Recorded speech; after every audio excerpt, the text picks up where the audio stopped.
Hello friends, आज मी मुलींसोबत एक गेम खेळणार आहे.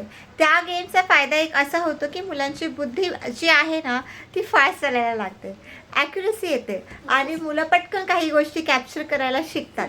त्यामुळे एक असा गेम जो मुलांना फन पण देईल आणि त्यांना काही शिकायला पण मिळेल, जेणेकरून पटकन कुठली गोष्ट आपल्याला कॅच करायची आपल्या डोक्यात पटकन येतं आणि मुलं जास्त ॲक्टिव्ह व्हायला लागतात. म्हणून चला आता आपण गेम स्टार्ट करूया. दोघी तयार आहात? हो. ओके, लक्ष ठेवा. आता कॉन्सन्ट्रेट करायचं, एकदम काय उचलायचं, माझ्या आवाजाकडे लक्ष द्यायचं. हो. कॅप. माऊ नाही उचलली, मनस्वी चिटिंग नाही करायची. कंपास, रुमाल, Fevicol, scale, card, key, ball, sharpener, chocolate, 20 rupees, pen, pouch,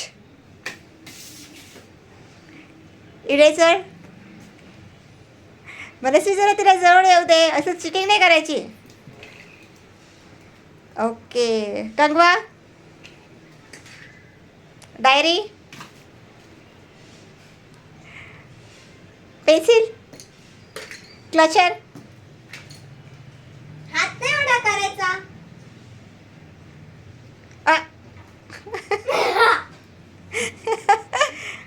box. मनस्वी जिंकली आहे. खूप साऱ्या वस्तू उचलल्या तरी. मोजते मी. 1 2 3 4 5 6 7 आणि माझ्या माऊकडे बिचारीकडे फक्त 5 वस्तू आहेत आणि मनस्वीकडे सगळ्या वस्तू आहेत. 14 हो. सो विनर इज मनस्वी. अशा पद्धतीचे गेम खेळल्याने मुलं ॲक्टिव्ह होतात, हॅपी फील करतात आणि त्यांचं जी बुद्धिमत्ता आहे ती अजून जास्त शार्पली काम करायला लागते. सो नक्कीच तुम्ही सुद्धा असे छोटे छोटे गेम मुलांसोबत ट्राय करा.